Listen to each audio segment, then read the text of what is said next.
The government are insistent that the plans they put in place last Friday will lead to growth, will help all families in the end. Shouldn't we give them a chance? So I think there are probably two issues. So one is, obviously, we don't know whether what they've done will lead to growth. I think at the very least, the jury is out, and there is a lot of scepticism around. But actually, more importantly, even if it works, it's going to take time. It's going to take a year or two. And the people we're worried about on low incomes haven't got that time. So what we're seeing is that people on low incomes are facing this winter a several £100 gap between the costs that are rising and where their incomes are.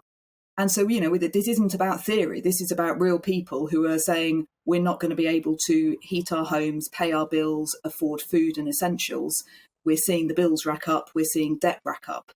And actually, the government needed to step in immediately to help those people who are facing the greatest hardship get through this winter and make sure that next year people can actually survive healthily. And so far, they haven't done that yet. And what state are the safety nets, if we can call them, the food banks and the charitable organisations? How are they shaping up to face what could be quite a hard winter? Well, people are incredibly worried. So when we think about safety net, you've got the social security safety net, but that has been eroded massively in the last decade. So rates are at a 40-year low at a point where prices are at a 40-year high. And then, as you say, we've got food banks, we've got baby banks, we've got debt advice charities, all of whom are actually facing a kind of triple whammy because they've got demand for their services shooting up because people are struggling. They are facing higher costs, so they are facing the cost of energy, petrol for volunteers, all those things. And they're also facing quite often a squeeze on income and donations, because donations to charity tend to track with overall kind of consumer spending and confidence. So we've seen in the last few years, actually, that charities have lost a lot of income because people have not felt able to give, to donate. So they're kind of stuck in this position. They can see the need in their communities without having the resources to actually be able to meet it in many cases. But Helen, there were calls as soon as the energy prices started to rise and predictions were horrific and we were all so alarmed. So there were calls for the government to step in and introduce a cap. They have done so. And for the more vulnerable people on universal credit, pension credit, they will get even more help with their bills. I mean, what more could the government do? Well, there's a couple of things. So the energy cap, what that's done, of course, it's fixed the prices kind of where they are now. So we're not going to see that enormous rise. But where they are now is still double to how they were a year ago. And it is still, for people on the lowest incomes, the cap has fixed them at a price that is unaffordable on their income. What we then had, of course, was back in May, we had this package of support, which was one-off payments to people. And actually, there's been some research done to say, well, what happened to those payments? And the majority of people saw those payments go immediately on food, actually.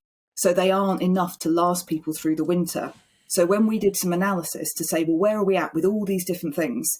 What we found is when you factor everything in together, the people on the lowest incomes are still about £450 short of what they need to cover the essentials. So what we need is the government to step in, plug that gap.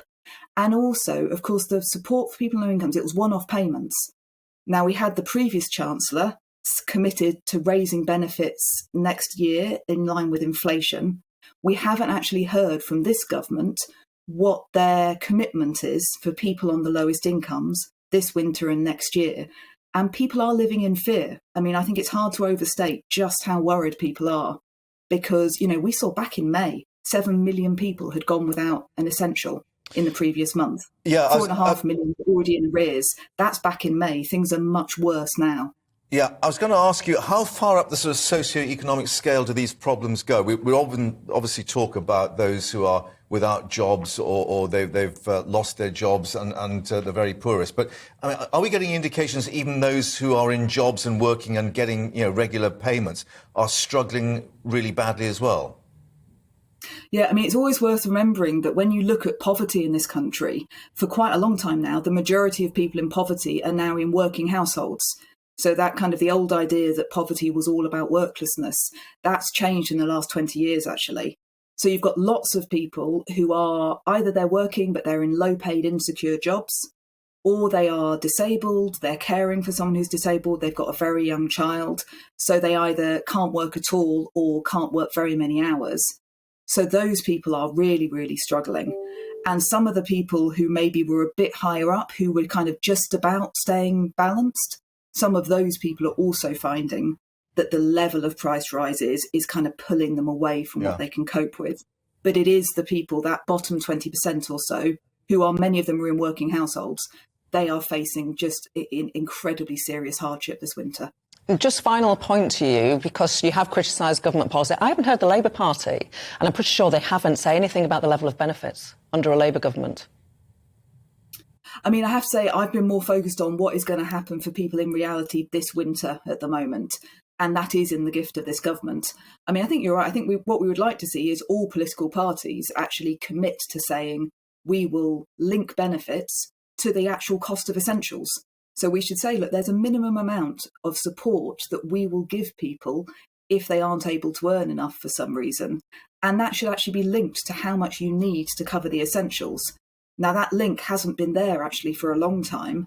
I think all parties should commit to restoring it so that, you know, all of us, you never know, do you? If you're going to get ill, if your partner becomes disabled, if you're going to lose your job or lose your hours, we should all be able to rely on that system to help us stay, you know, kind of afloat.